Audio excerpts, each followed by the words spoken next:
So,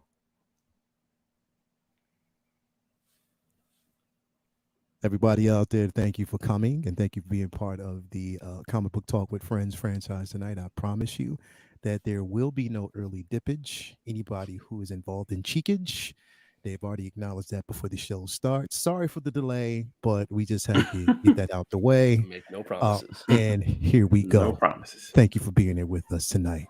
Let's go.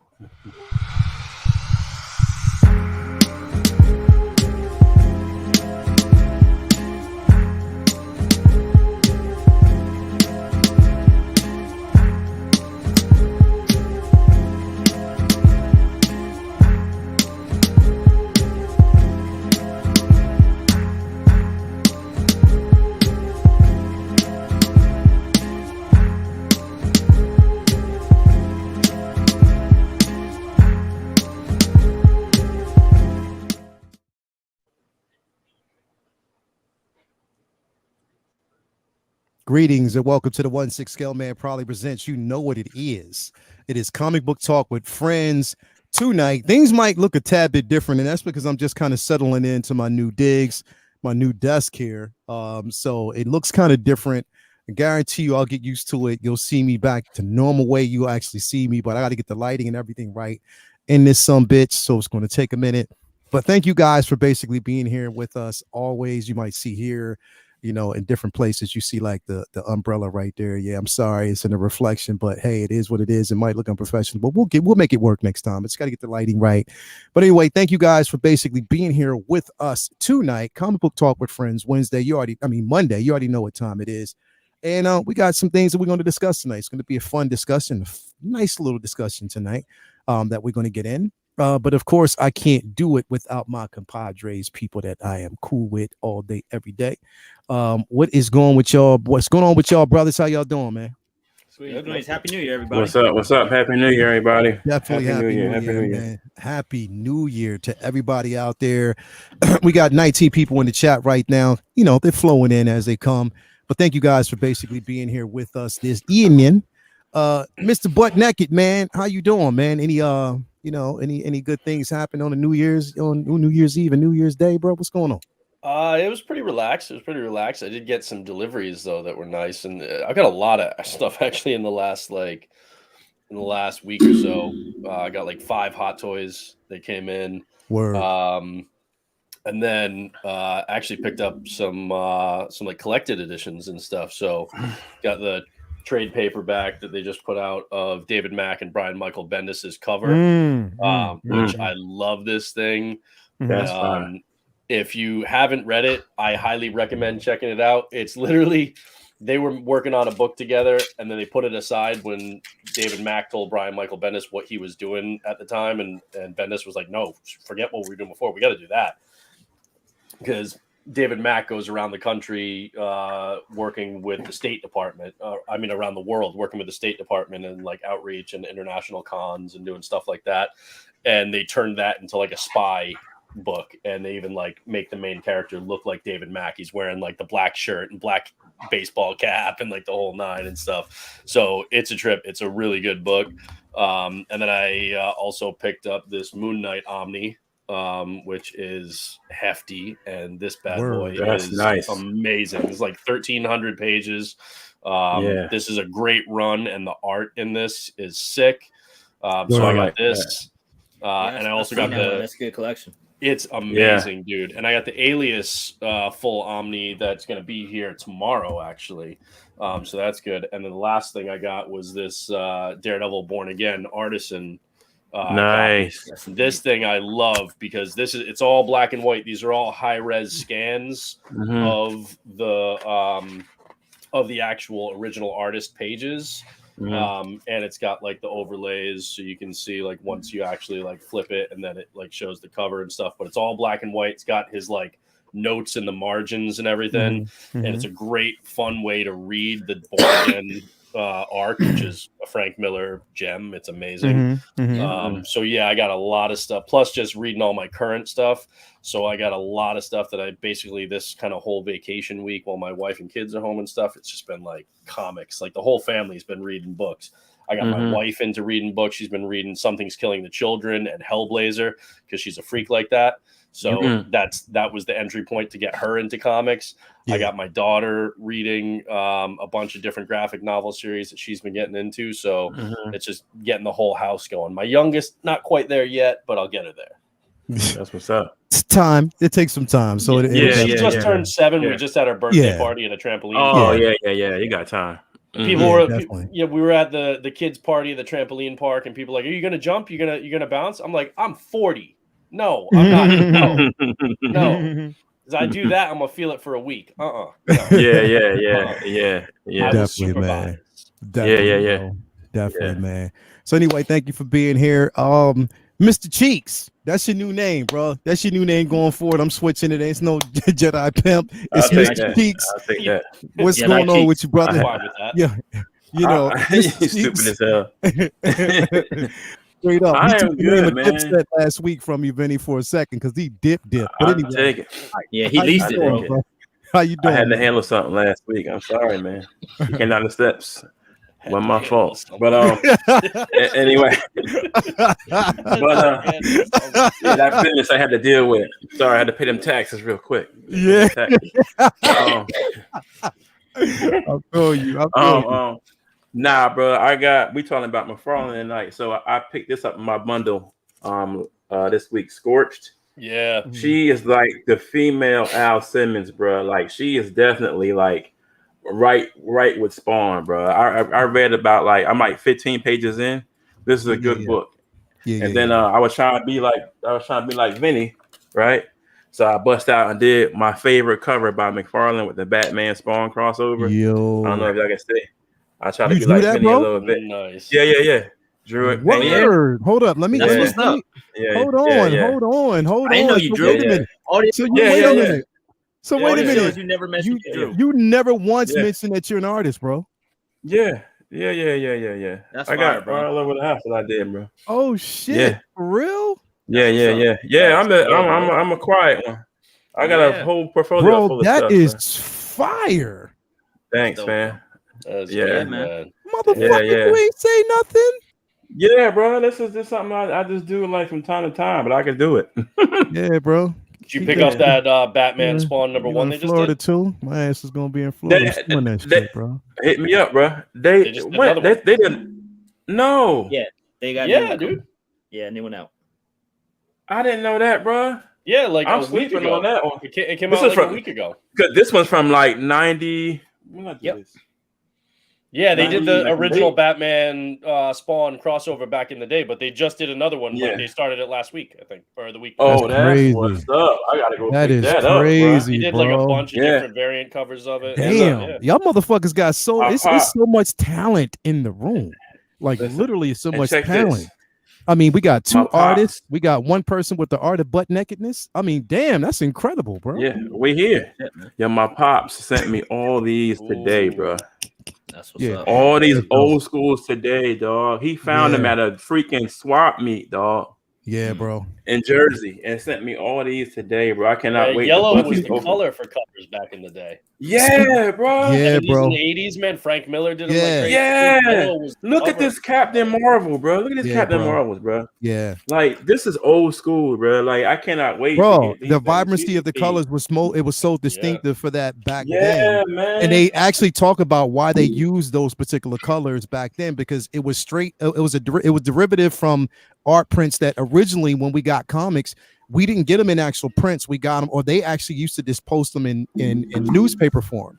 So when the newspaper format was actually switched to paperback or just like regular paper, whatever, it was more vibrant colors to make it distinctive from what people realized was or what they saw in the so they wouldn't think it was just like a magazine or taken strictly from a newspaper clipping or something like that, so so that's why they made the vibrant colors. But then it was also a transition between there to what we have now, because like I said, the prints changed over here. That's why we have again, and that's why even now, which also when we get into it later on, like also if you look at like a lot of pages, like a lot of stuff that we get right now, man, like the pages are changing, and that's why even like some of the books are getting more expensive.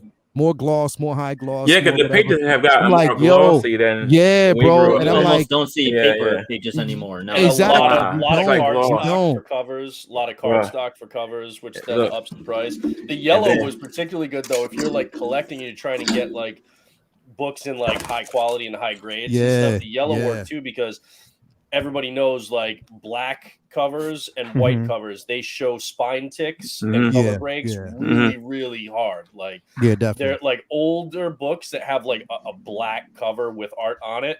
Super hard to Mhm. get those in like high grades because they Yeah. show the spine ticks and the color breaks like crazy. The yellow Nice. it Yeah, wasn't as bro. bad. Bruh. Oh, there you bro. go. You got her in. Yeah, You're You're bro. going to see her on Figure Flex, dog. Oh I my know. god, I already bruh. know. I know. And Brendan's gonna I be on. finally Brendan's got- gonna be on Figure Flex this Friday too. Bruh. I'm not. I don't give a Yeah. fuck. I'm not You taking coming no on for an Friday? answer. Brendan Fuck got to yeah, come I'm on not there, taking bro. no for an answer. Okay. Listen. That's Bo-Katan, and Yeah, I got motherfucker. finally, I'm not taking no for an answer. You got to come on there, bro. They be getting tired of me, bro. They don't even look at my stuff I'm no more. trying to. We got always like look 30 at your shit. pictures. We always look at your stuff. Your stuff is the first things that we actually see anyway, bro. It's always the first we see. But hey, Yeah. so I struck a deal. I'm happy to say that's why I'm kind of chipper today right now. Struck a deal with my local comic shop to get a because actually he finally got a CGC cover of the first edition of Secret Wars, and I've always wanted that. And I struck a deal with him, bro. The first issue? Yeah. What? Yeah. Struck What's a up? deal with him, bro. Yes. Oh my so God. I actually have it. I picked that up on Friday, and also I pick up the first edition of the Justice Society with Red Tornado. Nice. Okay, So yeah, Okay, so I'm bet. happy about Yeah, that as well, bro. So I get a chance to get that because it was ones that I had the continuation of the Red Tornado once, and that was actually when it switched. Because remember, Red Tornado switched. There was a female version, and then there was also a male version. So I wanted the first edition, bro. So yeah, I struck a deal with him. He was like, "Yeah, I got you." So the whole Ivo story is in there too. it cost me pretty, but yeah. That's I got what's 8, up. but that's the only one I got. The one Yeah. That's what's up, bro. Eight's the one that like everybody wants right now. Yeah. Because everybody is thinking that the next round of Tom Holland Spider-Man movies is going to have the black suit, and that might stem from Secret Wars.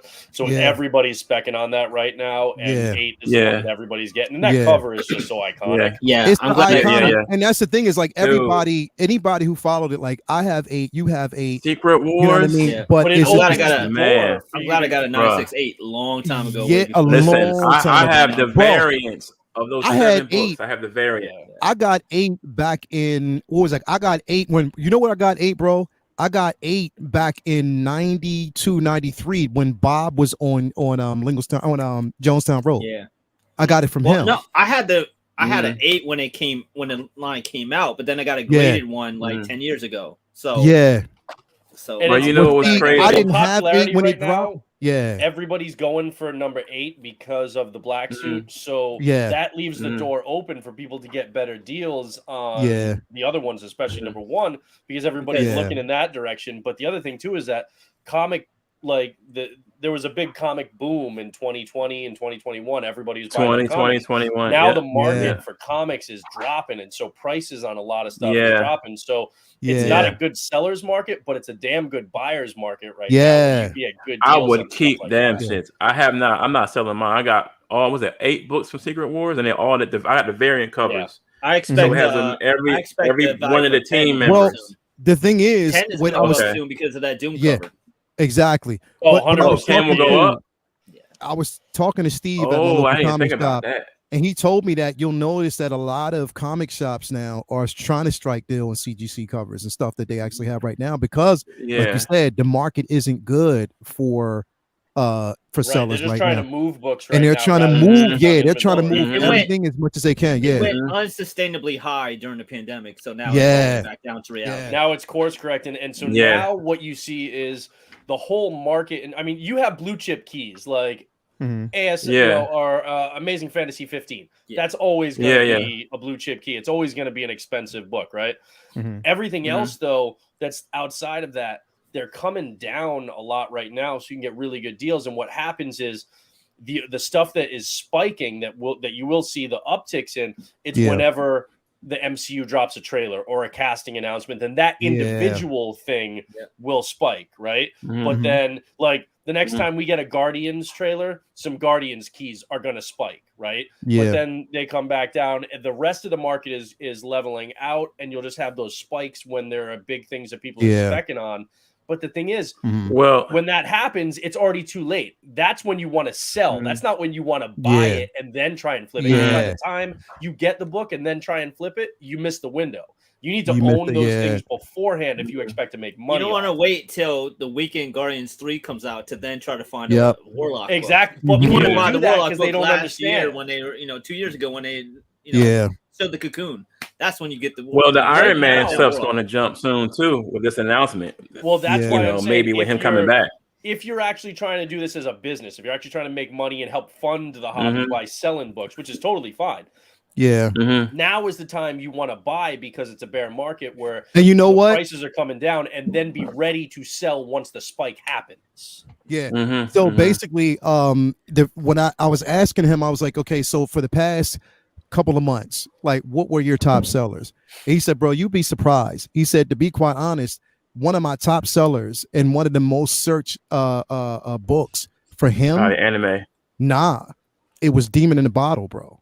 Because they made the announcement of Iron Man. Oh, Demon in the Bottle. Because, it was one of the most searched because of the simple fact that they announced that Armor Wars was going to be a feature film instead of an actual show. So whenever they make those announcements, you're going to see people go after. So and then it'll drop down, and then the next thing will pop up. It's just the way it goes. It's just the market for that time, that, bro. that are spiking just based on announcements, or as we get closer to, like, put it this way, before everything started to level out, all Daredevil books were rising in price, right? And now they're all minus the blue chip, minus like the number ones and stuff. They're all starting to come back down. But then as soon as we get to announcements or trailers or teasers or whatnot for the Echo series, which was delayed, but the Echo series and then Daredevil Born Again, those books will start to spike up, right? When we get closer to Armor Wars and we start getting maybe some more casting stuff and some trailer leaks, those are going to spike up. So it's just about knowing that, like, those spikes aren't when, if you want to make money, that's not when you want to be buying. You want to have those books locked down now so that when that trailer drops, you put that shit on eBay, on Mercari, on whatnot, and you move it. It'll definitely move. So anyway, Friday we got kind of in the tangent on talking about these things, but it was just an exciting time. Vinny, I'm sorry. What you got going on, bro? What happened? How was your weekend, man?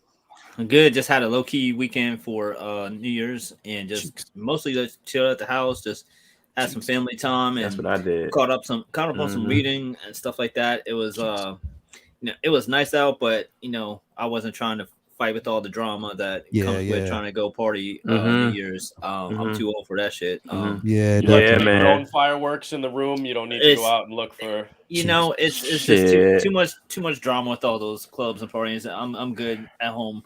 So we just we watched. You didn't want to spend $23 for a drink? No, I'm quite. Hell no. Miami's even more than that. $23 for a Coca-Cola. So no thanks. Yeah. Coke and a smile. Exactly right. I watched Glass Onion on Saturday. And just did that. Dope. I still have to watch it. So I was like, that was good enough for me. That's what we did, and then just chilled. I was just been catching up on reading, catching up on drawing. I did a album cover for a buddy of mine, so that's out on iTunes now. You can check my IG for that, and just that's dope. Just chilling, catching up on reading and drawing, and just enjoying a little bit of break. It's been warm, so I haven't had to worry about going and fight the S word on the ground. So I've been chilling. Yeah. That's dope, man. Definitely, man. Definitely. Good times, man. And everybody out there, thank you guys for basically being here with us. Let me address the chat real quick. We got Malika Mabane in the building.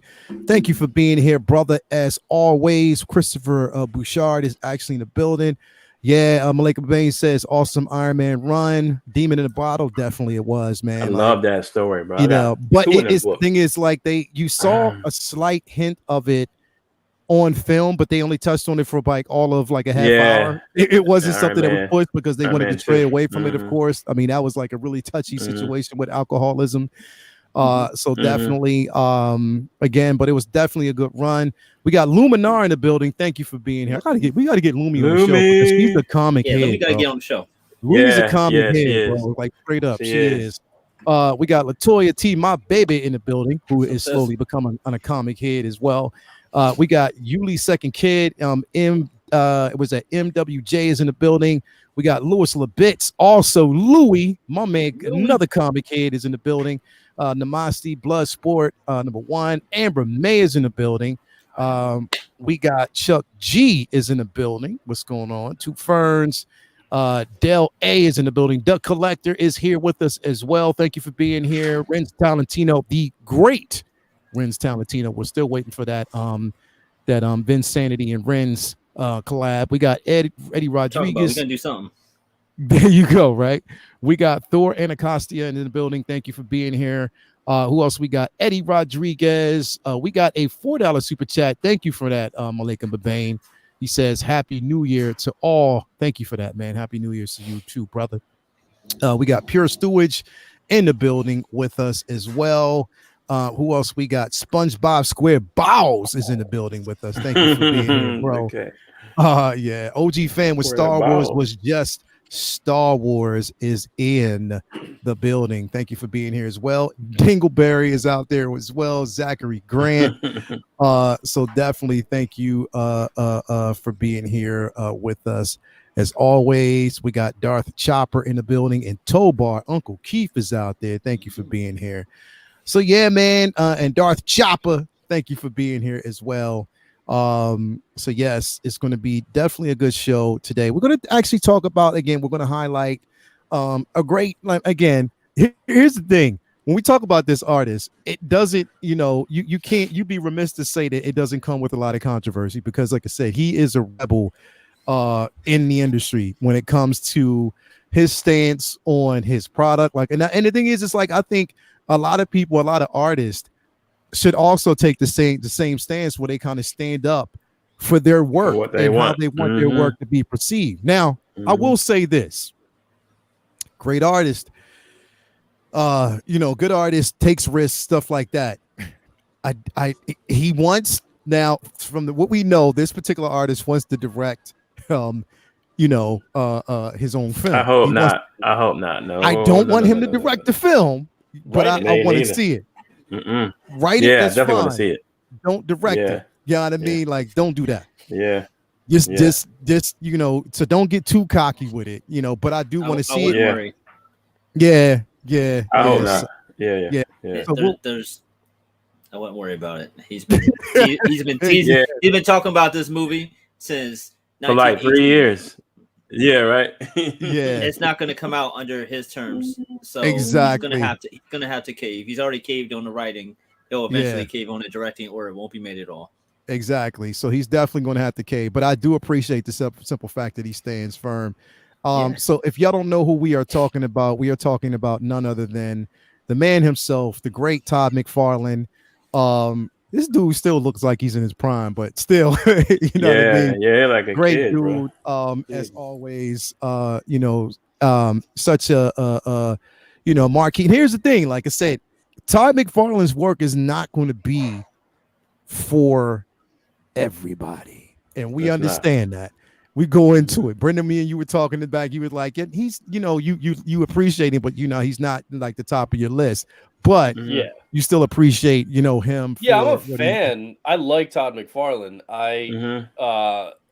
I'm not as big a fan of his as others are. I'm more a fan of his approach to the industry and his like crafting of stories and characters than necessarily his art style. I like his art style, but if I see one more goddamn ASM 300 homage variant cover, I am gonna lose my shit. It's just there's been one or two.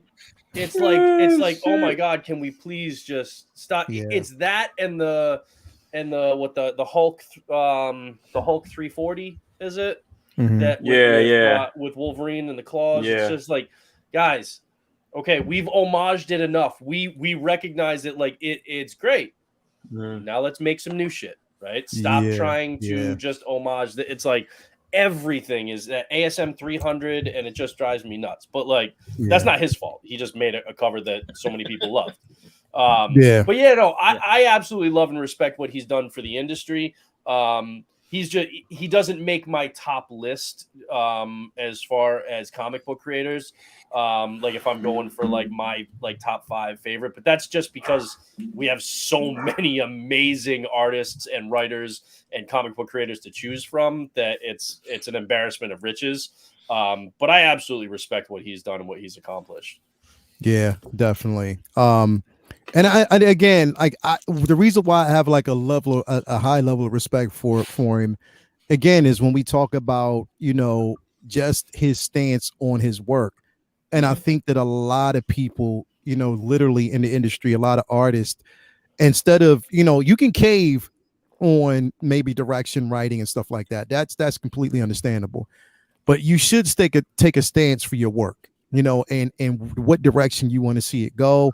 And if you don't think that if you don't think that it is going in that direction, if you think that they're taking it away where it's becoming too overly, mainstream, and they're taking elements out of the story that are completely, essential to telling the actual story, then, and I think that even a lot of it, because he even had like his disdain, which we already know, against the first film that was released, at the simple fact that he didn't like, because that cut, like there was because apparently the rumor is there was an extended cut with pretty much majority of his work, but the studios got to him, was like, no. You know what I mean? Like, oh wow, like, probably too dark. Too dark. They were like, no. You know what I mean? Because you look back at that one they made with Michael Jai White, and John Leguizamo and stuff, and it's like you could tell it was just like, oh man, this you had the potential there. This was like, it could have been great, man, for what it was, but yeah, they just was doing too much to it. That being said, I don't think he would have been. I don't think it would have been better if he was directing it, right? Like that's the thing. It's like he absolutely should be involved in crafting the story that they use for a film. Yeah, he absolutely should be a producer and a creative consultant for the whole thing to help guide it. But he should not be the director. He shouldn't be the guy steering the ship on on that movie, because you're a great comic book writer, but like, look, I work in film and video, and so I know how hard just my little corner of it is, let alone making a feature film for a major studio, right? So I wouldn't be in my field and then presume that, oh, I can go and I can just draw just like Vinny can, or I can do, right? Like if you're a creative and you respect what other creatives can do in their lanes, don't try and diminish it by thinking, I'm going to go in and I'm going to direct it. It's like you've never directed a movie in your life. You're not that dude. You haven't directed a music video in your life. You can't just go and direct a tentpole, blockbuster feature film. That's not how. That's not how the world especially if you haven't gotten your feet wet in the industry and different aspects of it. You can't just jump and do that, man. If you look at it, Spawn like just made the cut from being like whack. Like it just made the cut. I enjoyed it, but then maybe like 25 minutes in, you're like, oh my god, like what is what's going on here? Once you got a chance to see, I think you know what it is. It's like the usual shock with any film that we actually see that we love. You go in and see it, you're like, oh, that was dope, that was dope, that was dope.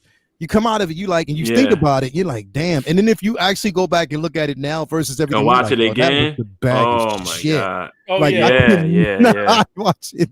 But let me tell you though, bro, like Michael Jai was a perfect Al Simmons to me, but it's just like watching it again, the writing, oh my god. And that movie, when you look back, you realize that movie was maybe one step above the Super Mario Brothers movie they made back in the day. They were both rough. Both rough. Fuck that. Right. So, I mean, this was definitely, like I said, because we talked about this. This is one that you want to actually really, really touch on. Again, like, say what you will, like he is definitely one of the greats. What's your thoughts, man? What's your thoughts on McFarlane as in a whole, bro? Well, we've been like going around and doing our creator picks, and this was, this is my guy. Like, and it's for sentimental reasons too. When I was a kid, my first comic, 11 years old, was Amazing Spider-Man 323, Todd McFarlane with Captain America and Spider-Man on the cover. And that was my first comic. We stopped at a gas station before on the way to school one day, and I was like, oh, I need this. My dad grabbed it for me, and it was a wrap. I was like, I need to know the rest of the story. I need to get to the rest of this arc. And this art is just so bizarre and abstract. And a lot of people, like say Todd isn't for everybody, and it's because this art's abstract. And I just really took to it as a young kid who kind of played around with drawing a little bit. He made me want to draw a lot of it. So I just was obsessed with all his stuff from that point forward. I had to get every Spider-Man issue that came out. And I just was, the biggest Spider-Man fan and Todd McFarlane fan. And then when I was 13, my best friend, his dad took us to Philadelphia and we got to meet him. And we stood in line for like 2 hours, and I got my first comic book artist I ever met was Todd McFarlane. Awesome. And I got this signed, and Malboja on the cover. Yeah, man. And I was just hooked. And then how big I have deal. that. Yeah, man. I have 3 of those. I just got a signed graded version because I knew mine would be too beat up, so I just picked a different one up. But that should be on the way soon. But he then then he took over the world with Spider-Man #1, and it like sold more copies than anything. All those variant covers, and it was just insane. The art in those books, the Torment run, the art with Lizard. The art with Lizard was why it was so hard watching the Lizard that they picked for Amazing Spider-Man 2, because I was like, nah, Todd's Lizard is the Lizard we all want to see.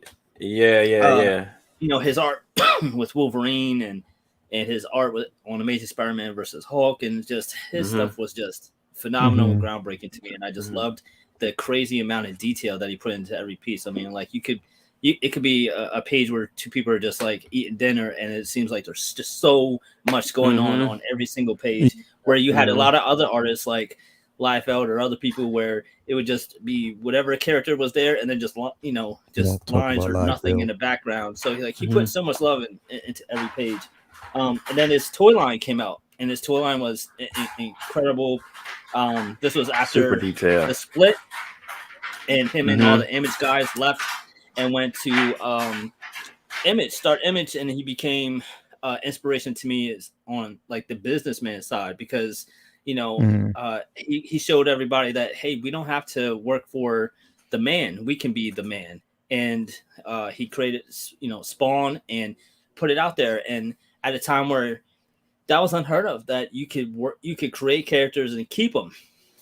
And Spawn set more records, and Spawn was just crazy good. Like, in my opinion, it kind of fell off like down the line, but the initial first few arcs and runs, like first few 100 issues, like I loved it. It took a while for it to kind of like falter, but and then he was doing everything he could with it. He did toy line.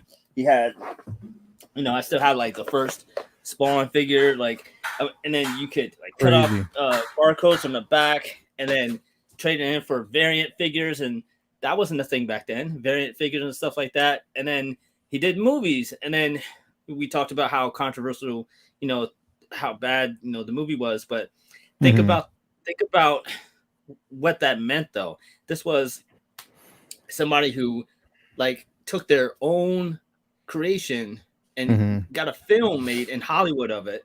And even though it was bad, it was still like super, super impressive to me. Like, it was impressive that he actually did that. He actually did it, because he was one of the first to actually do that. You know what I mean? Like, with his own character. He thought that was possible before. Everyone figured like, if you want to be anybody in the comic book business, like you got to go through Marvel or go through DC or be buried in obscurity in Dark Horse or something, or where you make a little bit of a splash, but you're not going to be a Kirby or somebody unless you go work with them. And like he proved like you didn't have to do it their way. You could do it your own way. That was so inspirational to me as a kid. Like, wait, you don't gotta, do it their way. So, and as bad as that was, like the HBO show, the animated show was incredible. Yo, that was the first season. That's why I think that. That's why I think that, and like. Yeah, I kind of wish like he did just fucking throw his money at it and just make one just to see what would happen. Yeah, maybe. He broke all the rules with comics, with being creator owned. He broke all the rules with the toy industry. He broke all the rules with the movie industry. Maybe he could direct and make a dope one without knowing what he's doing, because he put all his money into whitening those teeth though, so he doesn't have any left. He just kind of like goes to the beat of his own drum, and he's super controversial in that way because he doesn't listen to anybody. He just does whatever the fuck he wants to do. And the great thing about him is when he gets called out on it, he never apologizes. He's just like, I do whatever I want to do. Like they gave him shit for not having enough, like girl superheroes in his, creator, in his toy runs. And he was like, yeah, well, they don't sell as much, so I don't want to put them in there. And like in 2022 saying that where you're not allowed to say things like that anymore. And he's just like, right. My company, I'm gonna cancel you.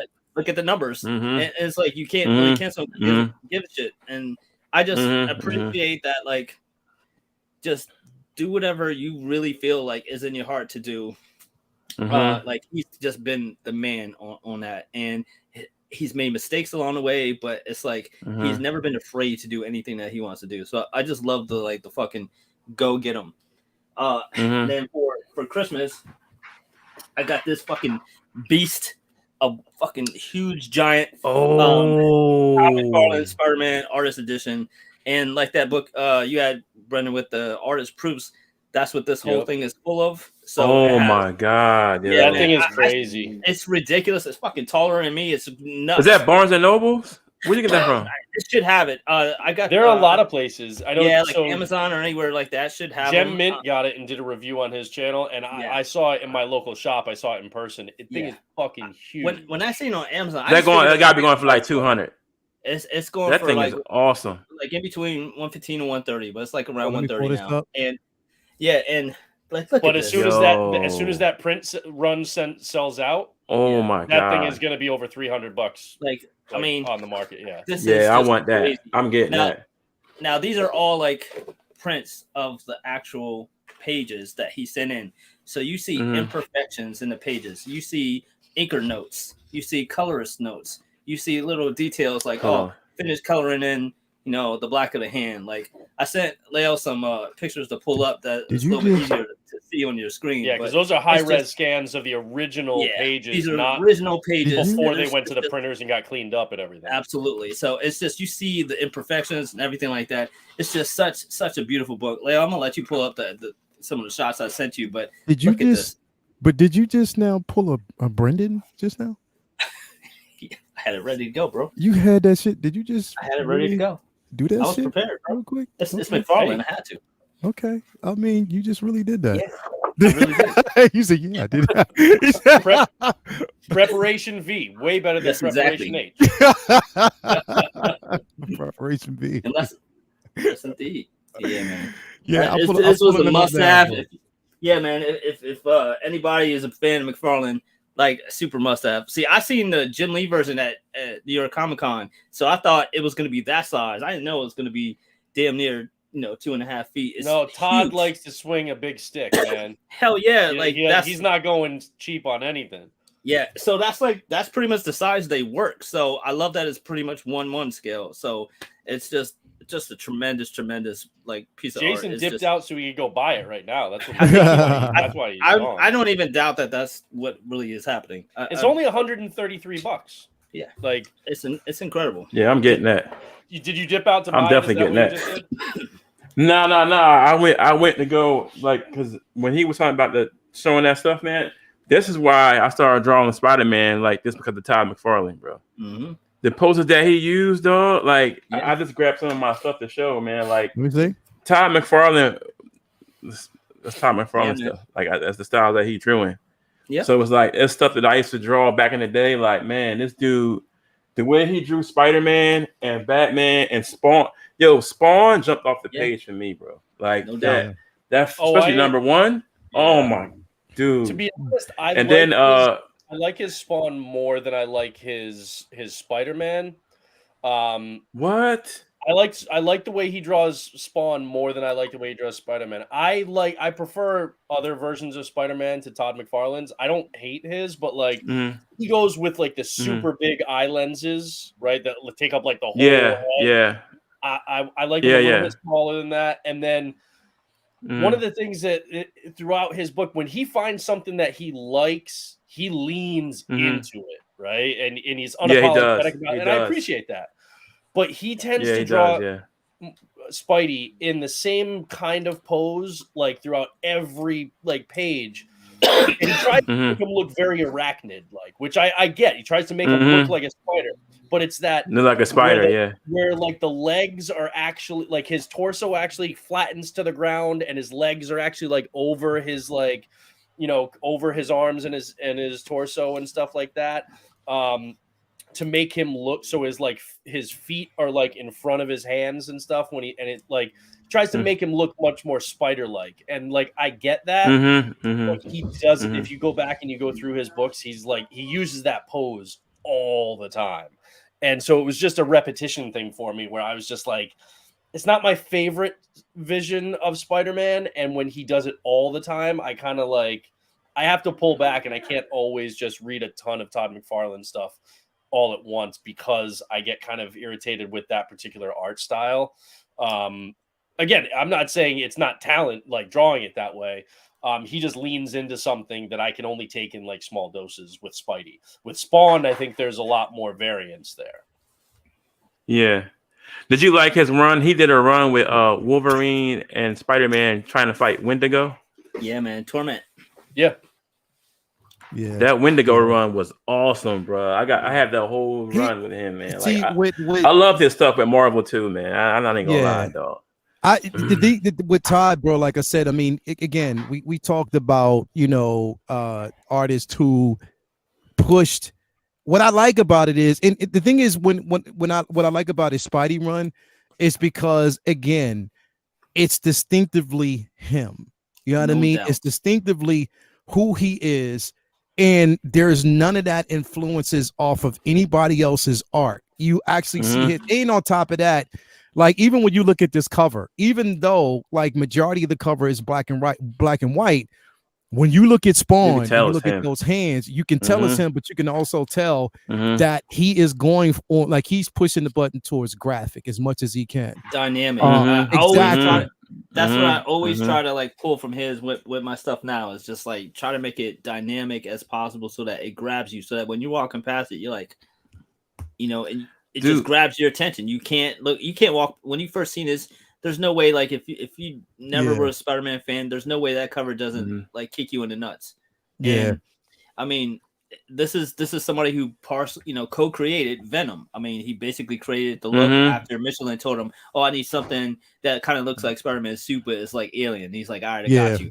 I mean, this dude has a incredibly creative mind, and again, like his style is very abstract, and it's not, the anatomy is weird, and his faces are weird, but like Leo said, no one can say, "Oh, Todd is trying to be like," because that's not a thing. Somebody else, right? And look how he drew Venom's who draw. And there's so many artists for that. Like if you like people who draw like realistic, there's so many. You have plenty of Steve Ditko's and Gary Franks and people who look like they're Alex Ross's, who people look like they're just drawing like photorealistic stuff or stuff that's just. But his stuff has that abstract cartoony vibe to it that's just so dynamic and vibrant. And that's what I always loved about it. I mean, there's so much. But you know what? There are some artists out there who have taken his work and tried to morph it. Liefeld.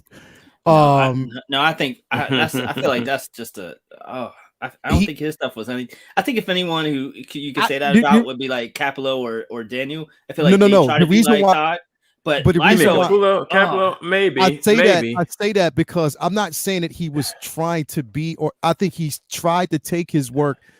And here's the way. There's right and wrong ways to mimic somebody's work. Like there's right. Here's the thing. You can mimic a person's work and pay homage in a way that you know that you've had the influence from this person. Yeah. But when you do it horribly wrong and you're like, what the fuck? Come on, bro. Like, bro, like reaching. Let me tell you, when Deadpool first dropped, even when I was a kid, man, that was always the artist that me and my friends always clown. Like, how does he have a comic? Like, I just because you check it out. Like when Deadpool first dropped, I was like, damn, Todd McFarlane doing it again. And I realized, like, oh shit, that's not even Todd. Not even him. Yeah. You know what I'm saying? Bro. Rob Liefeld was always a better like writer, like comic book creator than he was an artist. Yeah, artist. I still believe that. Like it was like Rob Liefeld, when Deadpool, like his art very much, epitomizes what like 90s art was at that time. 90s like art, big over the top, crazy proportions and stuff. Yeah, but Cable. He did that. Like Todd McFarlane did it with more grace. Like Todd McFarlane in that case, even though Todd McFarlane was like blunt and he's like, look, I'm going to do my thing and it's working, so fuck off, right? Todd McFarlane was more of a scalpel. Rob Liefeld was more of like a hammer and chisel. A blunt instrument. And he was in a way like Liefeld was like a parody of a hack artist, and he but for whatever reason, like you said, whether it be the writing or copying the right characters and tweaking their looks enough to like it's kind of like how got McFarlane off of Wish, but yet Wish is still a site that makes money. So it's like he whatever he did, all the stuff that he ripped off or kind of hacky or didn't draw well, the man always moved comics. I remember. He did, I never could understand like how is it. Yeah. I remember when Didio did that Liefeld cover for Titans or whatever, and people were like, oh, and he was like, shut up, you guys are gonna buy it. It's like the parody thing is perfect. McFarlane was Rambo, and Rob Liefeld was Hot Shots Part 2 with absolutely. Yeah, that's what it was. I remember. I remember when people out there like Hot Shots Part 2 low, is bro. It's a classic. It's a classic. But it's a classic that is only classic because of what it's parodying. I remember when Liefeld. I remember when Liefeld basically threw shots. He threw shots at McNolly. McNola. He was like, well, at least I can say that my shit's original. And I was like, okay, that right there's the mic drop. Like when you say shit like that, Liefeld gets into feuds because he was throwing shade at Mark Wade, like and a lot of people, bro. What's the guy? Like you can look at the Youngblood cover and they're like, oh, there's Thing, there's Hawkeye, there's Wolverine, all these characters. But see, even when Deadpool first hit, like in X-Force first appearance was the X-Force 1. I'm like, damn. New Mutants who the hell? Yeah, I'm like, yo, who the hell is this guy? I'm like, is that Spawn? Is McFarlane doing the Marvel again? And then Deadpool #1 dropped. And I'm like, damn. So he was drawing like McFarlane for them first couple runs, man. At least in first 10 books, he was copying Spawn out to the T, bro. Because it looked like SpiderMan. Especially when you look at just like the head, the mask style. Yeah, bro. And Deadpool are so similar. That it was just so obvies that's what was happening. Like I have. Didn't he get mad? Didn't he get mad at DC for Slade? He was mad at the DC artist that made Deathstroke because that's where he got the idea for Deadpool. Yeah, Deathstroke came first. Deadpool came after. Liefeld created that as like a parody of Deathstroke. Yeah. But he was kind of like barking at them a little bit too about Deadpool and Deathstroke and this and that and this and that. I'm like, damn. Listen, really got like something. Honestly, I've never really been the biggest Deadpool fan, bro. Listen, his only claim, and I'm sorry, and people may disagree, and that's fine. But his only successful run or his only claim to success is going to be Deadpool. That's the thing. Is I'm sorry, it's going to be Deadpool. X-Force that early run too, and he got Cable. That run with Cable on there. But here's the thing: it's Cannonball, like when people, and we can say that though, but when people think about him, primarily they're going to think about those characters. And the thing is, because people have written and even drawn those other characters better. You know what I mean? And them. And the thing is, it's like exactly it. Is that like Cable, for example, because Cable was like a Hulk. He created like the Hulk. Cable was way better in stuff with Claremont and whatnot. The irony is, it's the same thing with Deadpool. He created Deadpool who had an interesting look, but Deadpool wasn't Deadpool when he created him. Deadpool wasn't funny in Fourth Wall Break until Joe Kelly started writing him. Until Joe Kelly, had nothing to do with the character. Exactly. Liefeld had nothing to do with why people like Deadpool. He wasn't Fourth Wall Breaker when Liefeld was writing him. And the humor is, I agree. I think the humor is also much better now than it was back then. Oh, yeah. You know, and he created something that then other people took the rest of the way. And then he still gets a lot of credit for it because they also, they name dropped him and said, oh, yeah, Rob Liefeld is involved in the movie. I guarantee you he was not really involved heavily in the creation. He just did that shit to shut him the fuck up, bro. Because, you know, it was like they gave Deadpool a soul for him pretty much. Because, like, Deadpool was just, he wasn't as jokey as he is now in the first two books. He was real brash. He was an asshole. You know, so he was nothing like that in the beginning. You know what I'm saying? You have to make the character likable while he's breaking the fourth wall, likable while he's being ridiculous and gross and over the top and stuff. Otherwise, you're going to be annoyed when he pops up in other books, and you're damn sure not going to read a solo book with it. So. Yeah, I mean, like I said, I don't hate Liefeld. This book I just tomorrow. He wasn't like he wasn't in my list of great ones going. Coming up. I have respect for him, but the thing is, I have partial respect for him because of the simple fact that there's one thing to be an artist and a writer and really, really, really be humble and respect everybody else's. But when you basically sit there and you go on the attack of some of these artists that a lot that have actually come before you. Yeah. And have paved the way for you to have that lane, and because you may be like a one-shot type or a one-trick pony, especially with your work. You know what I mean? Like when you have Cable drawn and he looks like a big ass backpack. Like I'm like, come on, Incredible Hulk, bro. Yeah, bro. Like guns. Damn. Like here's the thing: is like, all right, I respect it because at least we got some incredible characters from him. But at the same time, it's just like, yo, be humble with that. And respect it. Like, how many other artists have created characters that have carried over in other franchises, other books, and have been drawn a totally different way, and still have gotten respect from the original artist to say, "Okay, I like your interpretation." Exactly. Liefeld's not that way, bro. Anytime he's always critiquing people and saying, "Well, I would have done this with this character." Fuck it, like literally, like it's somebody else's interpretation. Just be proud that you created a character that someone wants to carry over. You know what I mean? So that's my only problem. It's crazy because when he was coming at DC over Slade, I was like, "Yo, pump your brakes!" Didn't Slade Wilson come first? Like, what? Well, it was more. he wasn't going after them for Deathstroke being a ripoff of Deadpool because Deadpool was basically a parody of Deathstroke. He got in fights with them when people would criticize him for making Deadpool, right, and saying, "Oh, you're ripping us up."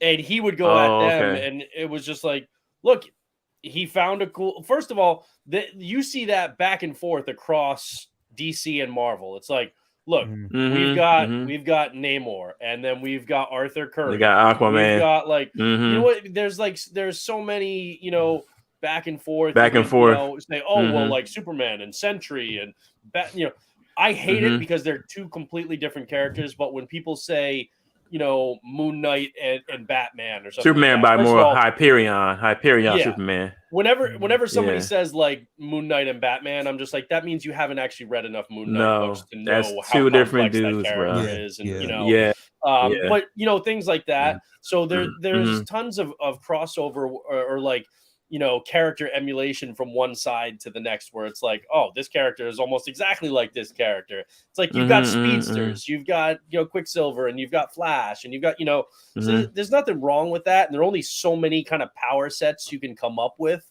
right? And so many different assassins and black, like we've or like thieves. We've got Black Cat and we've got Catwoman, and it's like Catwoman. You know what I mean? Like it is what it is. Just write good stories with those characters, and who cares?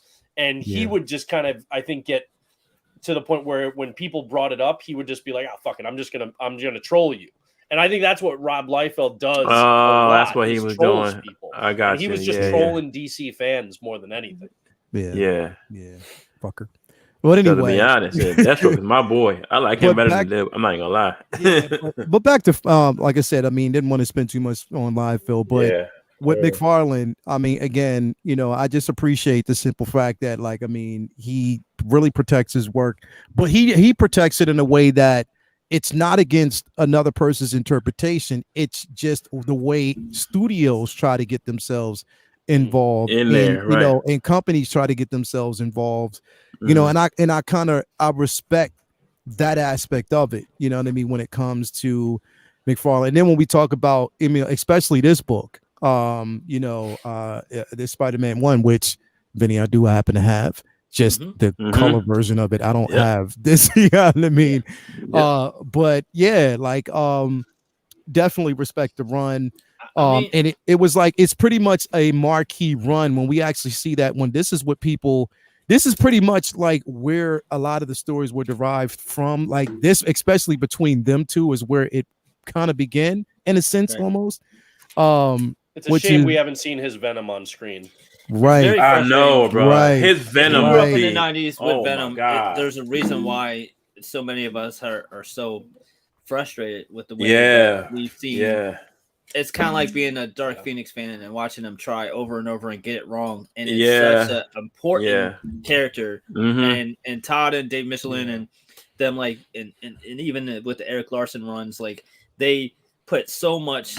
I mean, one of the reasons why Venom is so important is because at the time when he came out, it was very hard for a new character or villain to make a wave. Like it was always, you know, the same old characters just in different runs and stuff like that. And this was a new character who came onto the scene.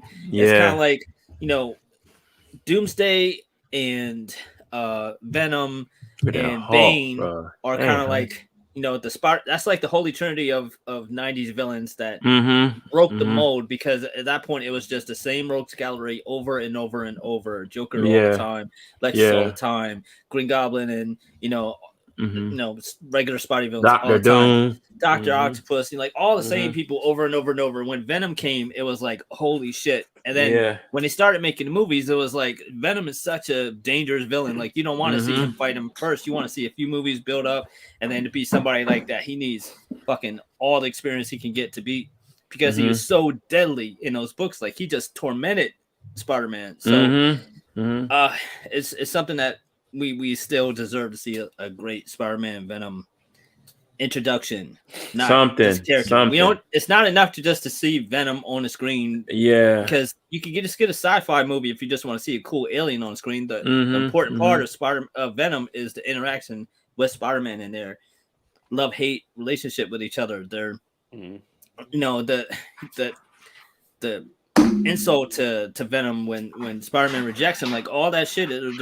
There's levels to it, and just having them all have a chance encounter later by saying, "Oh, it doesn't matter. Maybe they'll just fight later." That's not enough. They have like we got more of that in the Sam Raimi Spider-Man 3 than we did in the Sony Venom. Exactly, bro. And the irony is, Sam Raimi didn't even want to do Venom, which is why he mailed it in. They made him do it. Why he mailed it in, because he really wanted to do Vulture. Right. And so they were like, "Here, you gotta do Sandman. You gotta do Venom. Like you gotta do another Green Goblin. Like make it work." Shit, man. It's like it's really tough. You know, like really frustrating for Venom fans, because it's such an important character, and Todd McFarlane is a big part of like why that character is so popular, because that character design is iconic. So like from a creative standpoint, you know, he's the man too, and it's really not a surprise that he wants to direct a Spawn movie, because he can create amazing characters, he can write, he can draw, in every industry that he's kind of put his foot in the door and had control has been successful. So so it's not really a surprise that he thinks that, well, fuck it, I can, why not just make the movie, because they're gonna fuck it up, because he didn't go to a Mattel or Hasbro and said, I'm gonna work for you guys and make toys for you and be a consultant. No, he started his own toy line because he wants to be the boss. One of the best businessmen that have come out of the comic industry. He's been killing it on his own. Yep, he has been. So that's he's true. been in his zone for 30 years. So I don't blame him for thinking he could do a movie. Yeah. And look, his McFarlane stuff. He got the McFarlane DC line and the Marvel line. That boy is Marvel line, DC line, and then I mean, and his lines are just incredible. He has misses, but who doesn't? Yeah, and he makes lines for shows and licenses that other companies don't pick up. And I mean, he has some of the most iconic lines, for the past. I mean, think about how long he's been making, all Stranger Things, like every kind of like hot TV show or whatever. He's like, fuck it, let's do a line for them where no one else would. Yeah, and it's been quality work, and the Ghostbusters line he did Stranger Things, he did DC.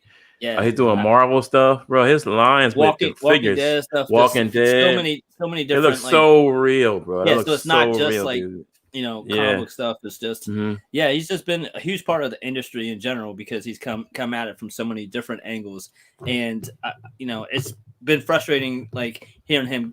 Oh, I got an update next week on the movie, and it's like he's been saying that for 25 years, and it's gonna be bullshit. And it's like, yeah, we're gonna be having a big announcement about the Spawn movie next week, and then it's like, yeah, the announcement is we want to still make it. It's like with Jamie Foxx, with Jamie Foxx. Yeah, so it's been frustrating with the movie side, but virtually everything else that he's attempted, he's succeeded at. So I mean, he set records for what when he did Spawn 300, that was the highest number any creator-owned title had ever gotten to, by a mile.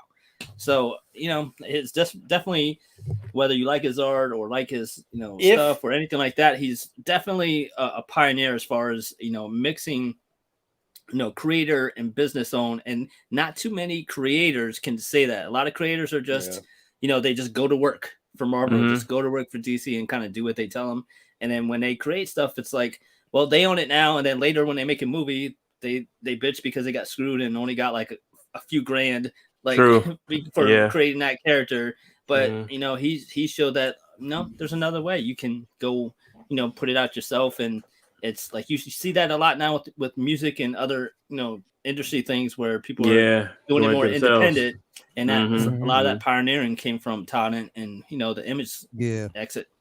If they do get Spawn on screen eventually, can you imagine if they did a Batman Spawn movie? Oh my god, bro, that the box office would break.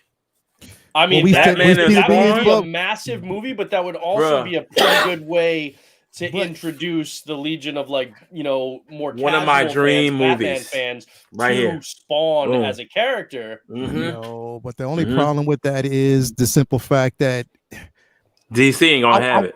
I want to see.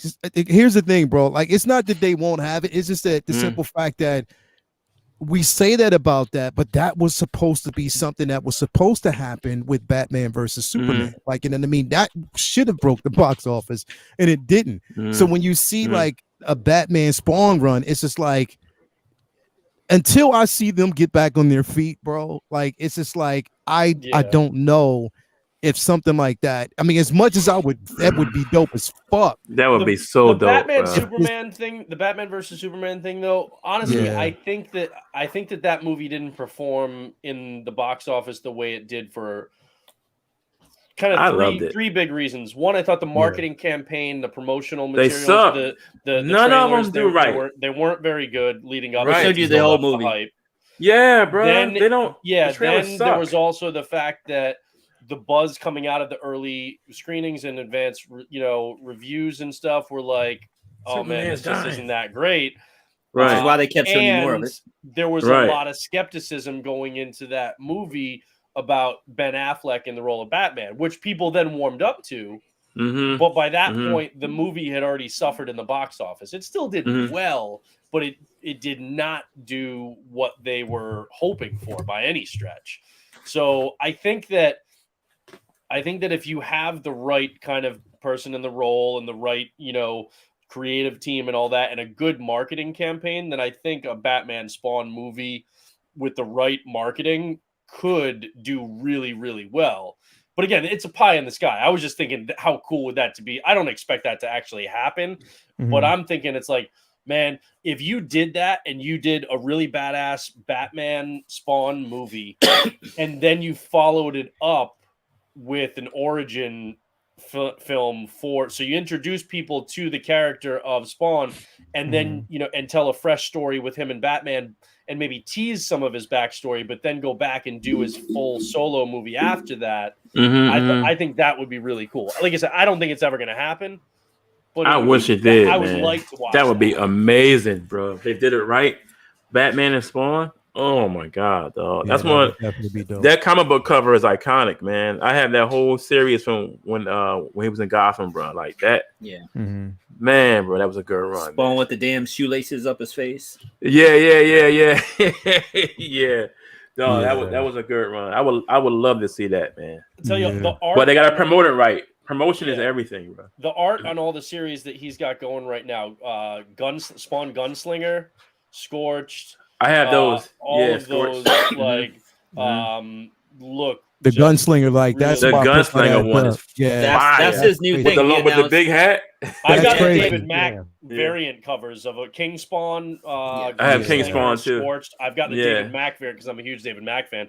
But like just the visual, the style for those characters that they're doing right now, is great. Yeah, because a few months ago he was like, "Well, Spawn's been great," and we're like chugging along here, but you know what? We're gonna have like the Spawn multiverse and just have like a whole Spawn, world Wild of West Spawn titles, just different because they've had different versions of Spawn in the comics, in the main line. And Gunslinger's been the most popular; it's sold the best out of all of them. Yeah, that's probably because of Yellowstone, but I like the concept too. Definitely, man, definitely. So anyway, definitely again, Todd McFarlane, one of the greats out there, man. Like I said, I love covering these type of topics and these different artists. I'm glad that we're doing these segments finally, man, because it's super dope to do. And again, like I said, like with a lot of collectors out there, depending on the age range, if you've been collecting since like the 80s, if you've been collecting, even like those have been collecting like early 90s going into like 2000 stuff like that, you're more familiar with his later work and stuff like that. But I mean, again, great artist, and like I said, someone who's sustainable in actually sticking to his guns. If you got some of his work, again, I just love that it's very, very distinctive. I love that. Now one of the things is like next week when we get back, I do want to just put this out there because the one artist that I do want to cover is not Jim Lee yet. If you want to do Jim Lee, no, because you didn't do one yet. I'm so Jim Lee. We'll do Jim Lee. We'll do Jim Lee next week. All right. So we'll definitely do that. But then after Jim Lee, I want to actually do one of my, again, personal favorites because I loved his run on the earlier editions, especially early 80 editions of X-Men. And it's my guy Arthur Adams, bro. I mean, I love Arthur Adams, bro. Yeah, bro. The 80s, his 80s run of X-Men. Yes, bro. I love, bro. I love the big his collars, stuff, bro. Yo, bro. The big collars, Rogue's big ass hair, bro. I love that. I loved a lot of them. Even Storm's mohawk, bro. Yeah, the mohawk with the black outfit with the tie. I love Arthur Adams, bro. So definitely we're gonna go into like some of his work. Just some of the influences. I'm gonna pull out some of the books that I have, even classic books that I have from Arthur Adams, me too. I'm get myself ready for next week. Definitely, man. We'll get into that run. But next, I want to talk about something yet long shot. Exactly, bro. Long shot. You kid, long shot. Definitely, bro. Long shot, bro. Like straight up. You know what I'm talking about, bro. Straight up. Yuli's second kid, man. There you go. But what I'm going to talk about next is something that we, we talked about. We've been talking about. We talked about this yesterday, Brendan. You brought it up. When you was,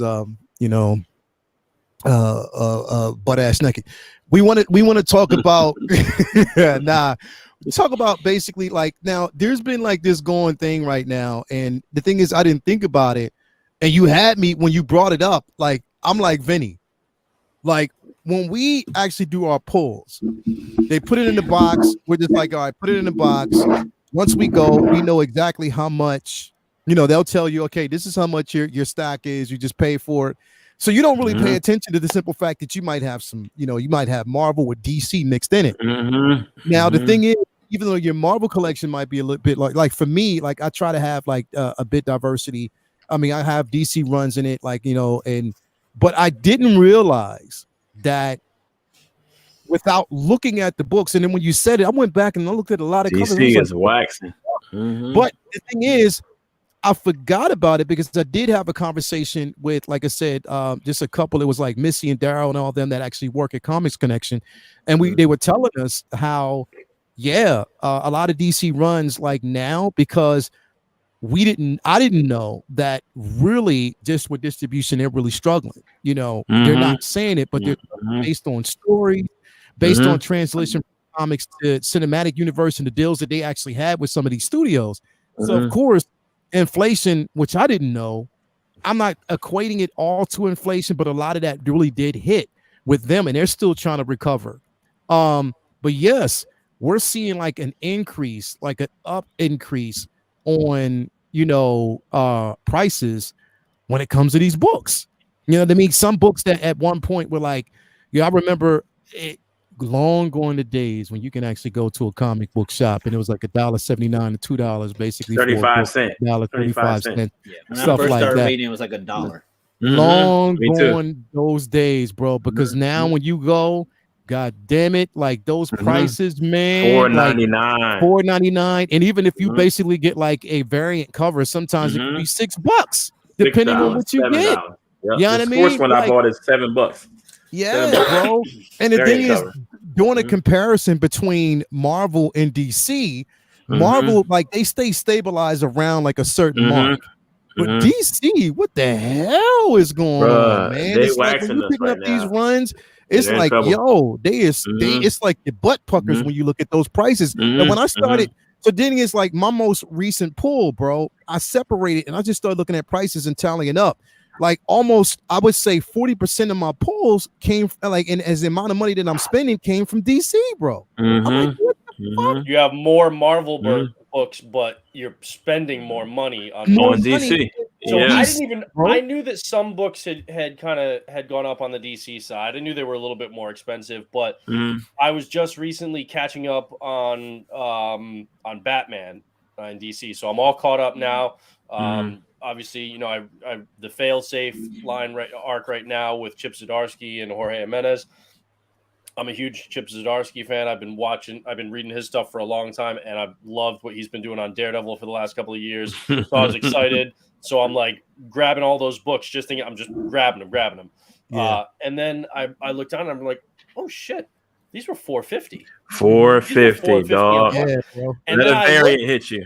And then I looked and I went through and I started looking at all the other DC books and it's just across the board. It's like $450. Marvel's like $339. Right. So we're talking more than $1 per book. And I know $1 doesn't sound like a lot, but when you're reading like 20 or 30 DC, now granted, not everybody is reading as many books as we are, but when you're reading 20, 30 books, it's like $40. You're spending an extra $20, $30, $40, depending on how much you're reading per month. And you realize, oh man, you know how many other like books I could have maybe read with that? I could have picked up with that. I could have gotten indies. I could have gotten, or you could have bought more, Star Wars boards stuff. and bags to like, to get all your collection in order, buy short boxes, long boxes, whatever. Like me personally, I like to have, it's a lot more expensive, I know, but I like to have my collection I like the books to look as absolutely best they possibly can. So I put my collection in Mylar bags, right? They're more expensive. I know that, but it's because of the art. I want to see it and just see those covers beautiful. So I'm willing to spend that. Those aren't cheap, and I'd rather spend the money there than that extra $1 per book going to DC, because I want to also have all those books, bagged and boarded really nicely. So I'm at the point now where it's like, I'll probably keep up with Batman, but everything else, I'll probably just wait and be a couple months behind on, and let the collected editions, let the trade paperbacks or the, hardcovers come out, and then buy those where it's at least more economical. But then, it's like you just have to live with if an event or something, a big storyline or something gets spoiled for you, crisis, because you're months behind, right? and that's the nature of it. And I think, you know, they want to make more money, and they realize that, okay, they're not having as the readership that they want right now, and so they're making less money. But raising the prices, I don't think is necessarily going to be the answer, because you're pricing people out of yours, especially when Marvel books are way more affordable. If people see, oh, wait, I can get 10 books over here instead of 6 books over there, you know, and they're going to start prioritizing Marvel more, or indies, Boom Studios and Dark Horse and stuff, because there's so much good stuff. You know, Brian Michael Bendis is putting out tons of bangers over at Dark Horse. You've got, you know, Boom Studios is killing it with, you know, with indies like Hitomi and stuff like that. So it's just I don't think the price hike is really going to do what they are hoping. And I know for me, it's changing the way I consume DC content. And you know, really, real quick though, Dingleberry brings up, you know, something important. I mean, that's, you know, something key here too, is that with those price hikes, you know, what he's saying, you know, I'm all digital now, $50 for Marvel Unlimited for a year. So this is what I'm saying. As much as we basically push, you know, physical media, like these prices are going to force people to go more digital, bro, because like it said, it's just more of a safeguard, even though, like I said, I mean, it's nothing like having a fresh smelling book in your hands, bro, brand new print and stuff like that. But it's answer me this though, because I'm fuzzy on this, because I don't use Marvel Unlimited. Okay, I do. I read a fair amount of books digitally, because there's some that I just want to be able. But like, truth be told, a lot of stuff I buy digitally and physically. Right? Like I want to if I want to both. And it just depends on or if I want to test out a book and I'm not at a local shop, it's like, you know what? I'll pay a couple bucks, download the first issue, see if I like it, and then see if I want to keep going with this mini series or this new title or whatever. But I do, like, if I do get digital books, it's through Comixology, right? So I have the like $5 a month Comixology Unlimited. So there's a certain slew of books that are free with the subscription, the $5 a month. But everything else, like you pay per book for, like the cover price, right? So I guess my question though is, because I always understood it that Marvel Unlimited, you know, pay the flat fee and then you know, get access to the whole library, but that it's still a couple months back. It's like 2 months, 1 or 2 months. I think he mentioned that there's a lag in it. So it's not. It's not. So you're not getting the new books every Wednesday. The new books. So that still has that barrier of, if you want to stay current, if you want to stay up to date, or if you don't want stuff spoiled for you in that month or two lag time, then and you're gonna not necessarily abandon physical, but in that case you're still or digital on like something like Comixology. But in that case, the price still comes into play. You know, I don't know. It's just something that you know. But see, that's the same thing with me. It's like, you know, I'm a huge DC fan. So when all this stuff started going on, you know, I kind of fell off, because I was getting Wonder Woman, Batman, Superman, Aquaman, Cyborg, like Green Lantern. That was all my runs plus my Marvel books. Man, I paid out what, 2 weeks ago? I paid like almost $230. Like, what the hell? And kind of find out they just hiked they're taking a hit because fans are falling off. So now I cut my stuff to just Batman, Superman, Wonder Woman.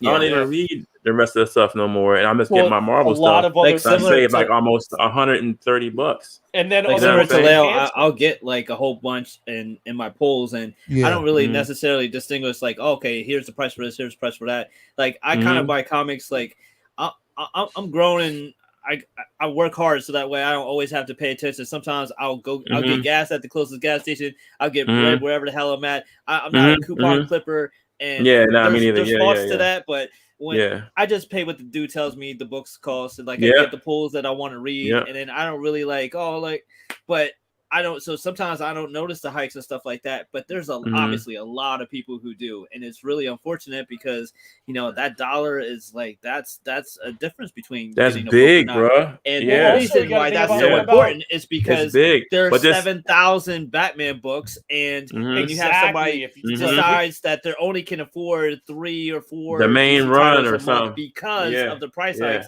then what do you think is going to happen? They're not going to cut Batman and Wonder Woman and Superman. They're going to cut the Booster Gold title that they were reading. They're going to cut Wonder Woman, the ancillary titles. And then what are you going to have? You're going to have people bitching that it's always the same Batman, so it's the same Superman. If that's that's what happens. That's the victim of that. And then you also have people who are going to say, "No, I'm not even going to get physical media. I'm going to go to the digital route." And then it's like, one step forward, 2 steps back. Sometimes you're gonna think that you're cutting corners, but you're pricing yourself out of that book, especially in a time and era where you're fighting and clawing and gripping for people to still consume physical media at the brick and mortars, and that's what you want. I mean, it's hard. A lot of people are still buying books, but so it's like that's very, very interesting. And I think like a little bit dangerous practice, because once you get over that $5 mark, when people start seeing 5 before a comic book title, that's when it's not so cute anymore, because because anyone anywhere near our ages, that's what we think when we think of year-end annual that's like 100 pages or something. I'm spending more on comic books than I'm spending on gas every month now. It's tough.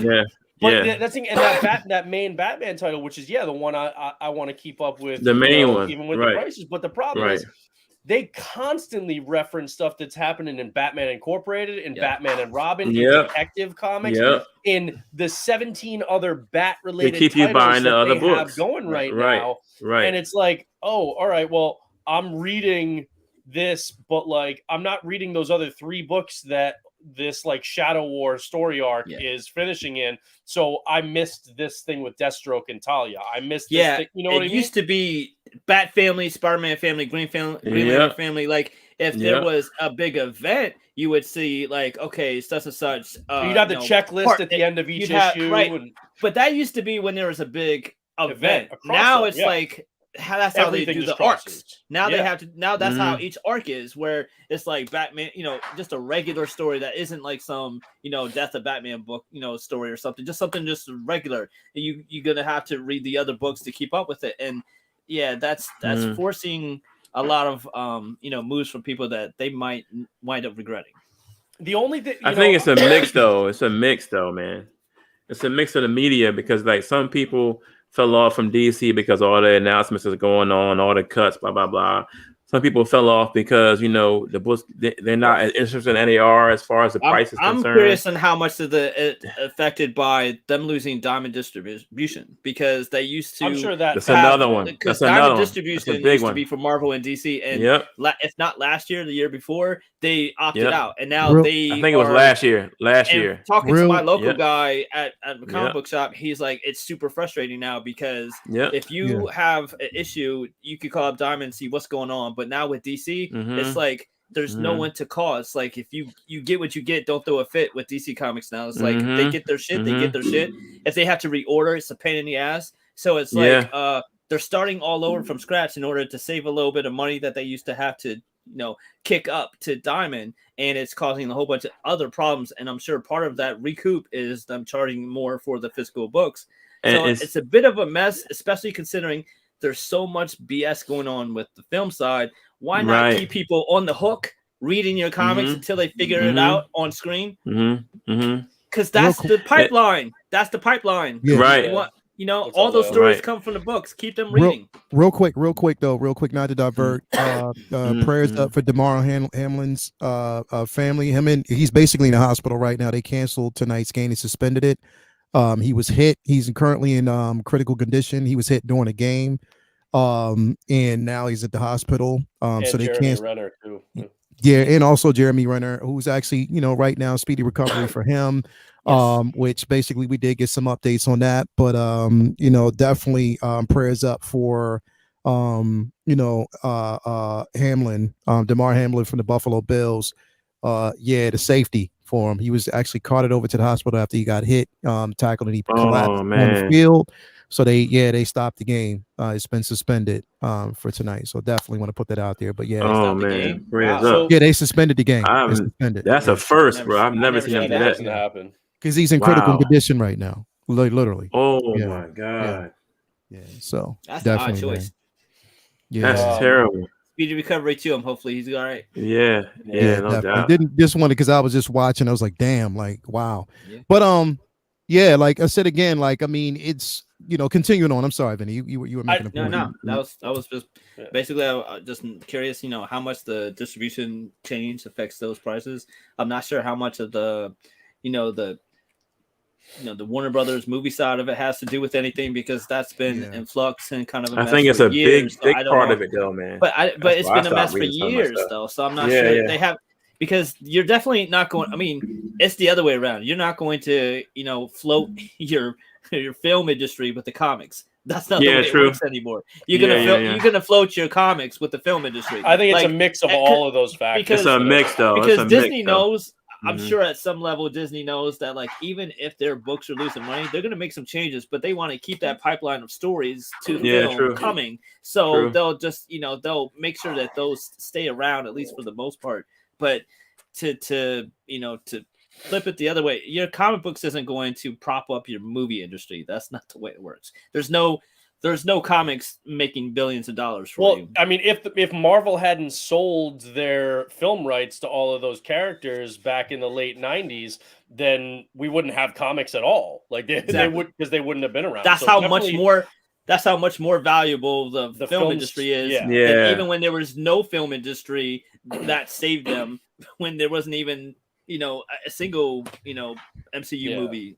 So no, well, I think that like the individual floppy, issues, weekly releases, I think those are having some trouble right now, more so on the DC side. I think Marvel is doing fairly well, but like I do think that one avenue that represents potential growth for them, or at least kind of like holding on to readers or maybe bringing some new ones in, is stuff like this, is like a big ass Omni, the big books, where somebody's like, oh, I can get 40 books in this and I can check this out now. All right, let me see, and what would normally probably cost me $175 worth of books, I can get for like 75 or 100, right? Which is tough because that whole like collection, hardcover, trade paperback, omnibus, that whole business model, how does that exist without people buying floppies? How does that exist without? I know a bunch of people that are way behind on things because they just go with omnis. That's what I'm saying. There's tons of people who just buy trades. I get it, but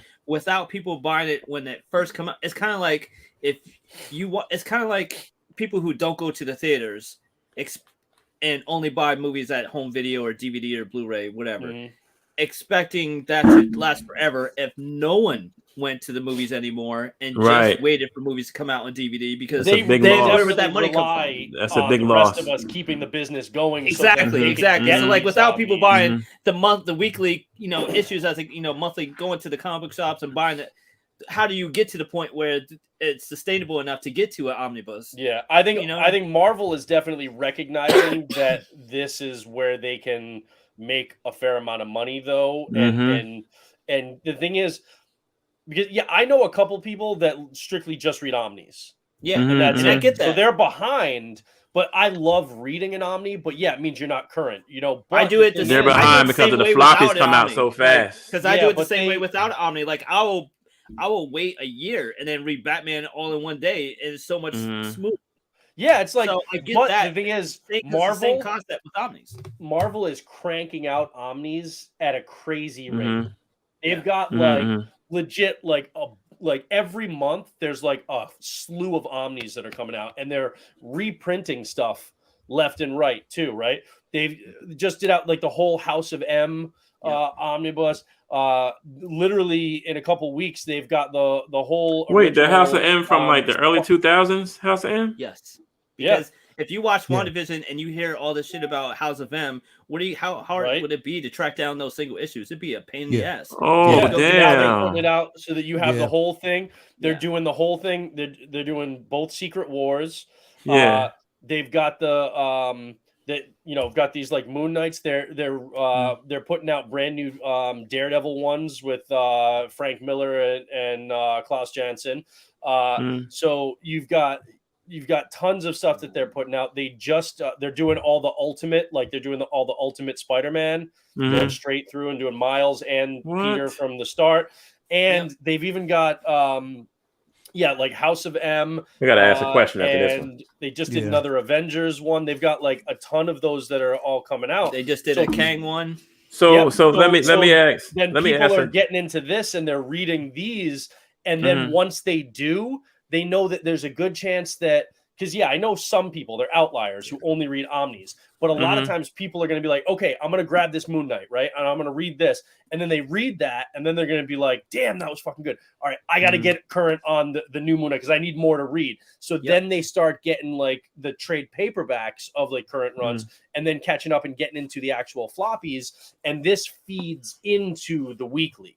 So that's what they're doing. And they're really putting a focus on Omnis and putting those out, and they're massively popular. If you look at Gem Mint on his channel, he does Omni reviews and previews all the time. There's another channel that's really good. This guy Uncanny Omar does it near mint condition on YouTube, and literally he puts out a video every single day, and he does omnibus content. Like that's collected editions. And he's got enough to do content of at least one video every single day. Damn. Because they're putting so much of it, and he's got like 80,000 subs. So the great part let me about ask it you. let me go ahead, Jason. Let me ask you guys this. So you said that they reprinted the House of M. They brought it all back out again.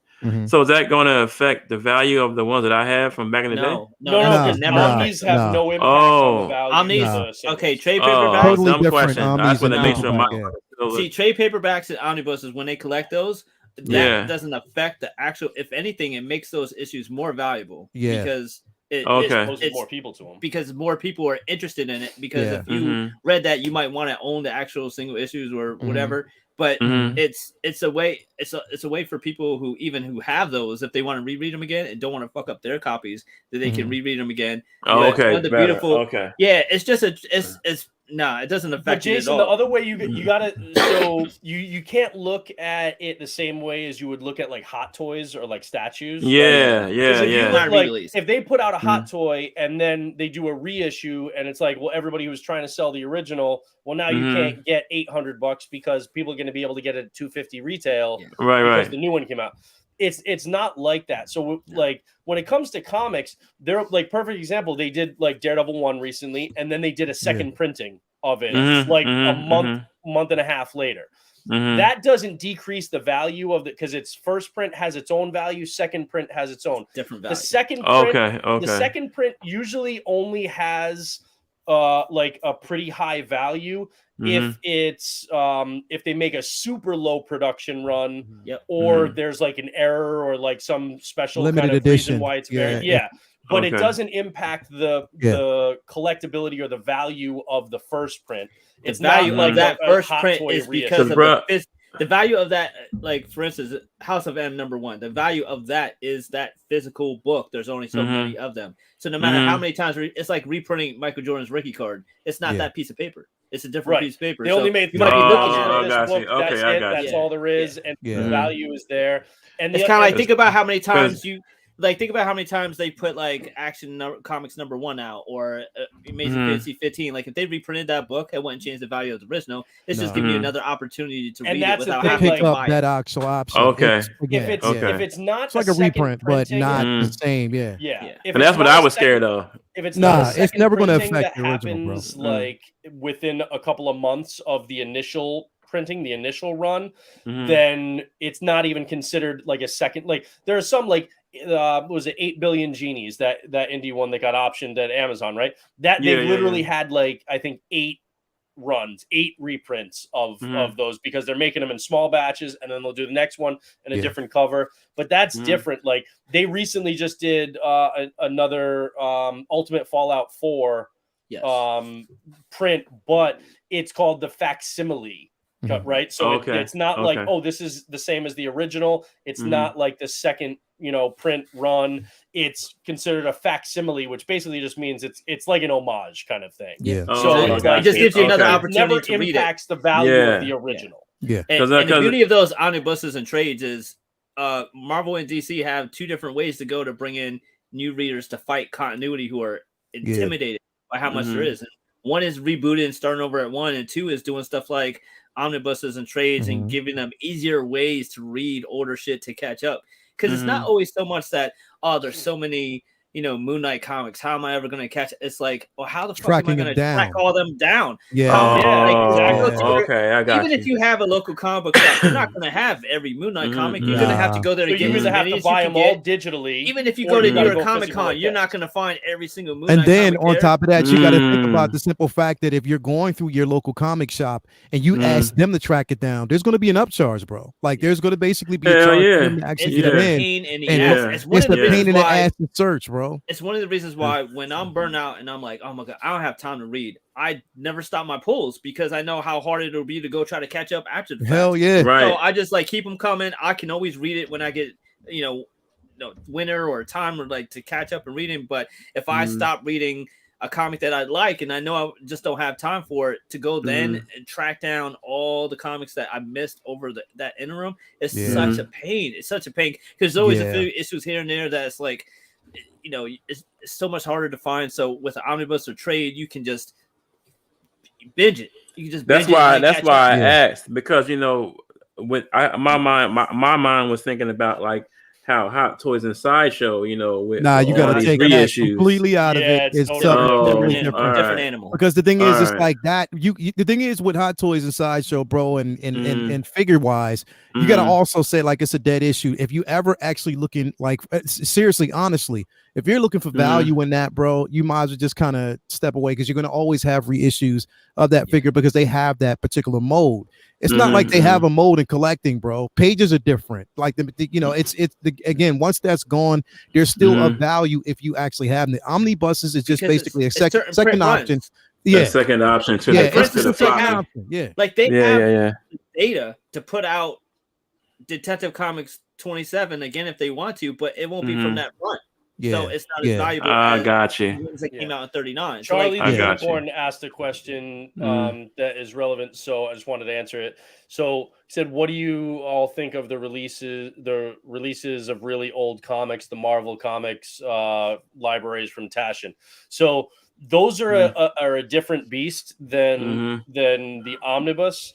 And I actually it's back behind me, so I can't grab it right now. But I made like a video of this, and it's on my Instagram. But like, this is one of the ones that I don't know if it'll focus, if you'll be able to see it that small. But like, that's one of the ones that is that Superman. That's SpiderMan. So Marvel is doing with Taschen these oversized books. So they're super tall.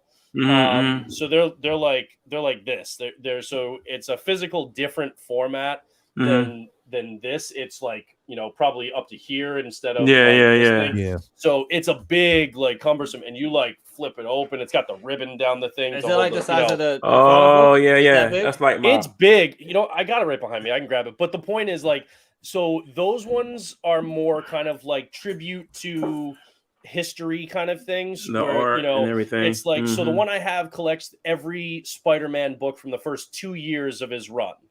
Right, so from his creation to through in the 60s, so the first 2 years of his run, it's not. Whereas the Omnis are meant to capture an entire arc, an entire volume of something, or like an entire run of a particular writer or artist. A trade is going to do an arc and cover like 6 issues. The Omni is going to cover like 20 books. This has like about 40 books in it, for example. It's got like it's got like 1 through 30 of Moon Knight, and it'll be like 20 more of miniseries. And a trade is typically of one comic, where Omni might collect. Here's his first appearance from this, and then here's his guest appearance in this. Here's a run, and then it'll get relevant books that matter in that omnibus. Like they can pull from whatever.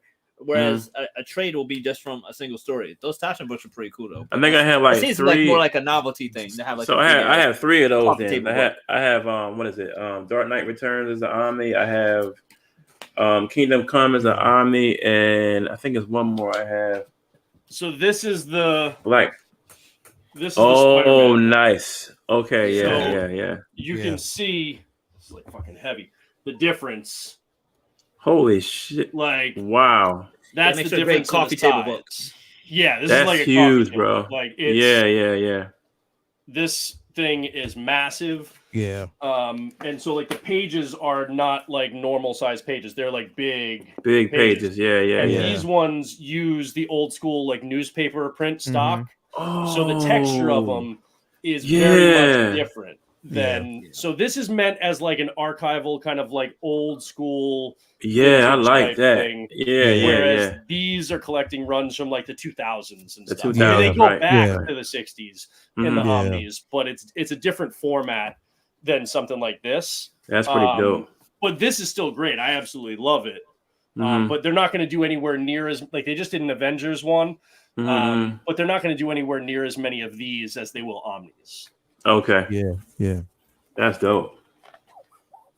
Definitely, bro. Yeah, I like that. Yep. So yeah, bro, don't worry, man. We got you, bro. Like straight up. I had to ask a dumb question for everybody else. I guess I was thinking about it. No, that's not a dumb ass question, bro. It's a question that needs to, because like I said, there's a lot of people who think the same way. You know what I mean? And again, but that also goes back to the value of, if you have the originals, protect them motherfuckers at all costs. Oh, they're all sealed up. I have one of them in CGC. Like, the first one, bro. Number one in CGC. Definitely make sure you do, man. What asked what the best Spider-Man Omni is. There are so many out there that it's just of like what your kind of preferences in terms of the runs, in terms of the stories. But you can get everything. I think amazing Spider-Man runs. Stuff in the 60s, 70s, 80s. You can get there's stuff from Ultimate Spider-Man in the Ultimate Universe that they're putting out, and then there's also next month. I think it's like February 1st. Is the whole. And it's controversial. A lot of people love it. A lot of people hate it. But the whole clone Spider-Verse, Spider-Geddon. Ben Reilly run. They're putting that whole Omni out. And the Omni itself, the art on the outside, the cover, everything, whether you love the story or not, looks amazing. Spider-Clones is funny because the Spider-Clone shit saga is like the prequels where when it came out, you couldn't find a soul that didn't hate on it. And now people love it. They love it now. And now there's people who are like, what? Like just can't get enough of it, and it's so bizarre to me because I was one of those people who was like, "This shit is fucking dumb." You mean that wasn't Pete all this time? Instead of look at kids now or collectors now talk about like it and Ben Reilly is that's the first thing that they always talk about is Ben Reilly, bro. It's like, how are you a Ben Reilly fan? It doesn't make any fucking sense to me. I'm like, what? Don't we all hate him? What do you mean? Ben Reilly is the best. My favorite. He's my favorite Spider-Man.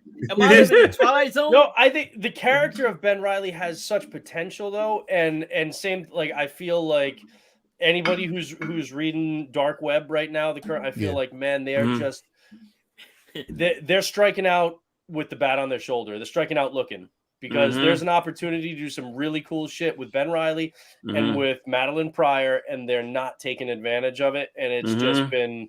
I was excited going into this because I saw the potential. Man, it's not doing it. There have been moments where I'm like, oh, this is interesting. This could be really cool.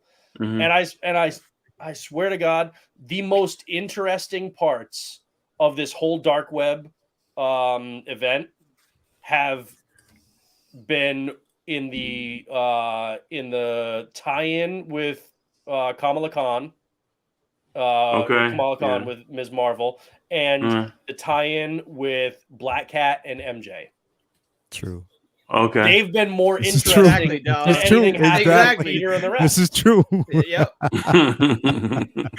Yeah, it got crazy. They did. They retcon their own retcon, but but people eat it up. And but hey, how many of us have that Scarlet Spider hot toy, right? And fucking love that shit. How many people were excited to hear that like that character could be in the Spider-Verse movies at some point. Yeah. Like, you know, as he's one of going the to many that you know, character is going to be in the Spider-Verse. Listen, I fully believe bro, it. Like, even it's a that, dude, like when I see people hype up that figure, I'm like, wait, there's Scarlet Spider fans. Like, it's just God. you know, aesthetically it looks great though. It looks so good, bro. It looks good. It's a dude that's on Figure Effects Friday. I don't know if it's Bob Dylan or the other boy that did a custom Tom Holland head as Ben Reilly for the Scarlet Spider.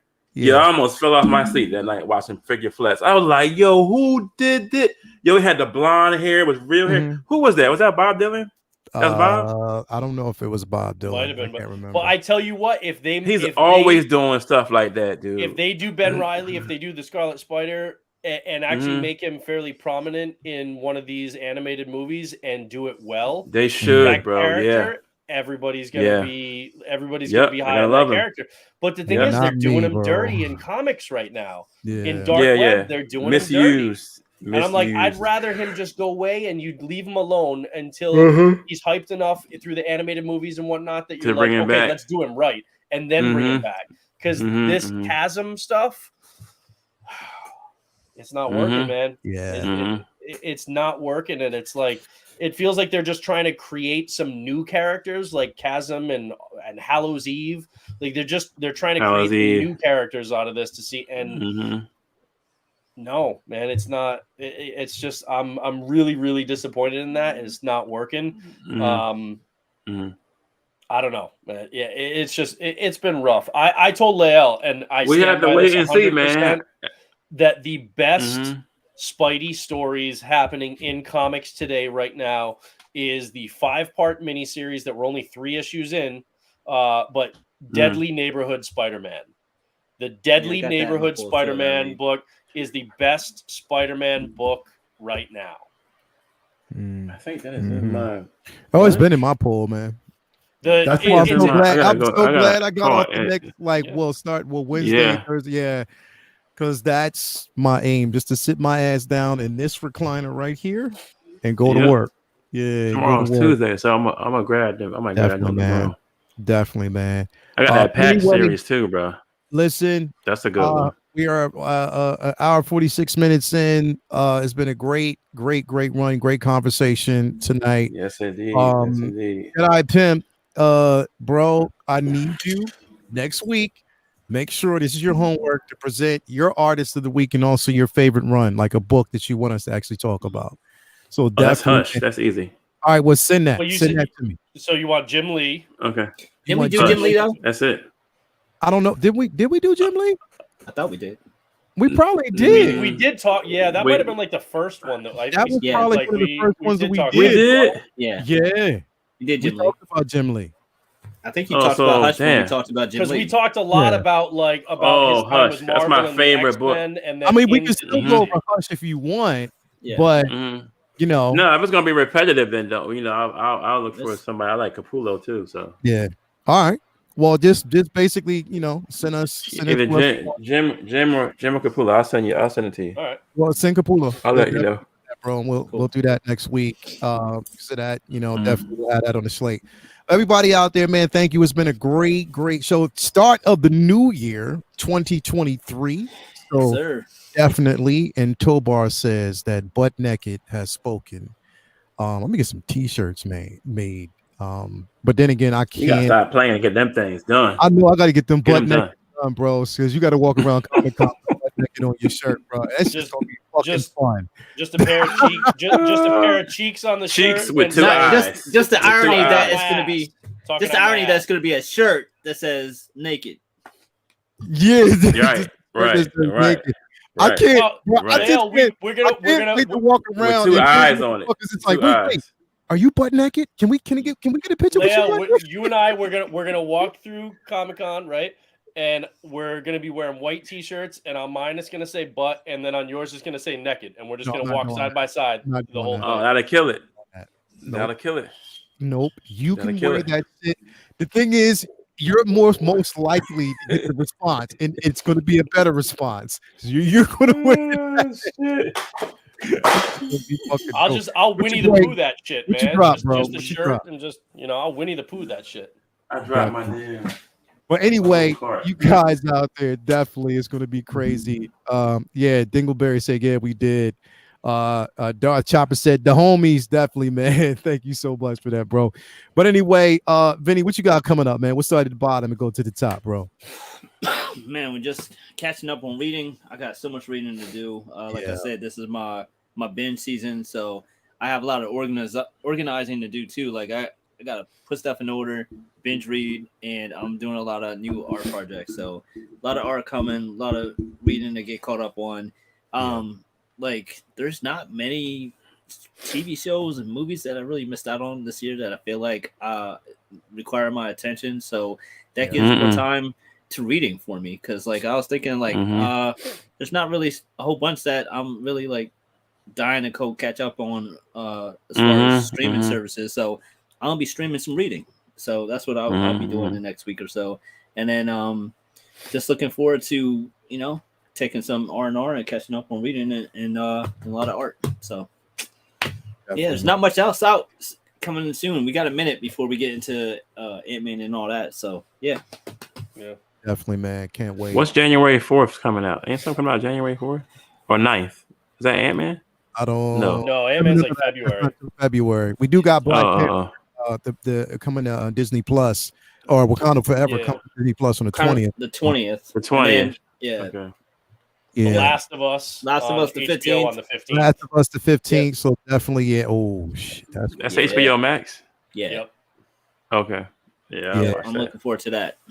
Yeah, I watched that. Yeah. Definitely, man. So what's going on with you, Jedi Pimp, aka Cheeks, Mr. Cheeks? What's going on with you, bro? Man, I gotta read these books. I gotta crack open this this figure here, man. I cannot wait to open this thing. I'm gonna be up. This here. She's definitely I gotta get my what is it? My cable open back there. I just got that out the box. I had to open it so I had it. dope. I got the one without that. I didn't get that shield shit. I didn't want that. I got the regular version too. I didn't get the shield. Yeah. Oh yeah, I skipped that. The energy shield. I didn't need that.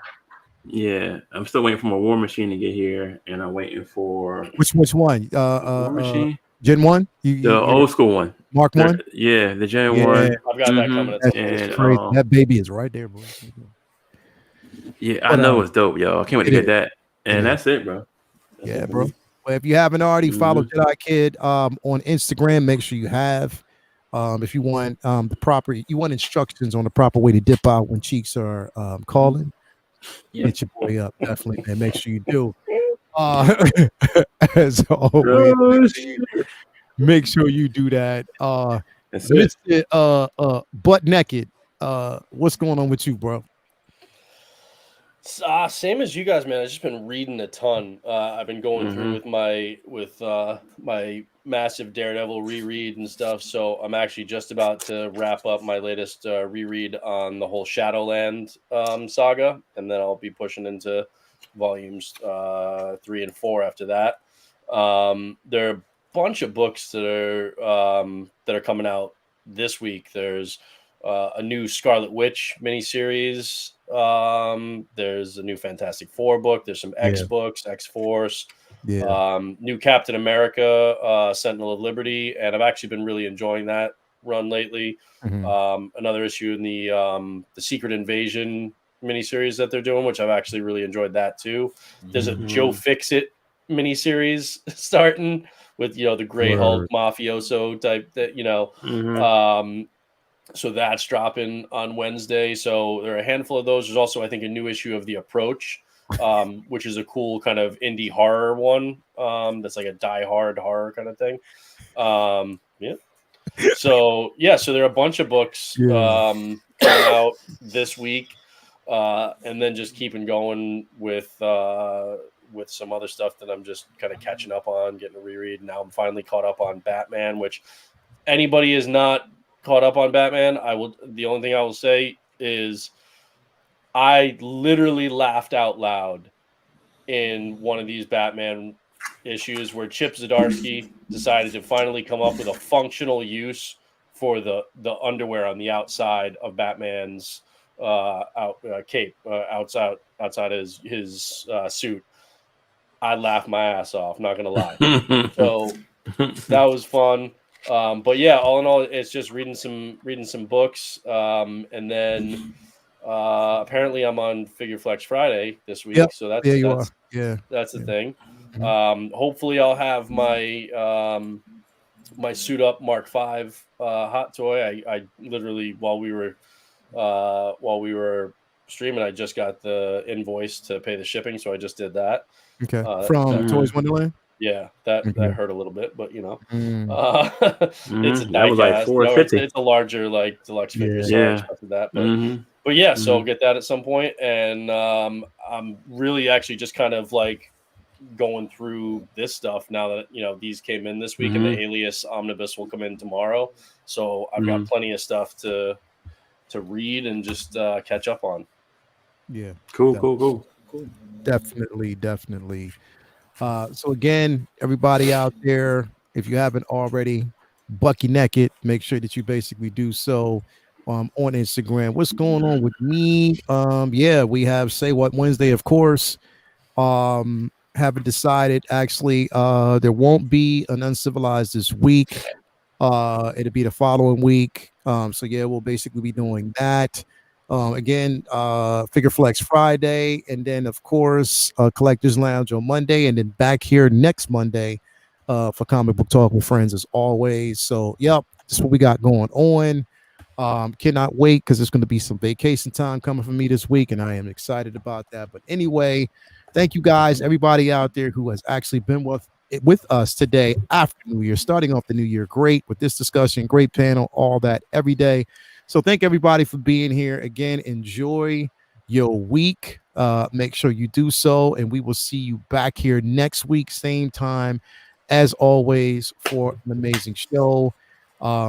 Again, yeah, man, if you haven't already, get them pulls, and you want to get those pulls and stay on top of them, man. Because the way stuff is going is getting expensive. We don't want to, cash ourselves out. So definitely, man, make sure you do so. But again, from us to you all, from you guys out there, have a nice, safe evening, nice week. Those cheeks. Get those. You ain't saying nothing. Those cheeks and those pulls. Those cheeks and those pulls. That's it. Cheeks and pulls. That's what cheeks and pulls. Cheeks and pulls. Cheeks. That's what it's all about. That's how you do it. And get them pulls. Now that's a name right there. Cheeks and pulls. Cheeks and pulls. Yo, so pull those anyway, pull the cheeks. Talk to you guys later. We out, man. Peace.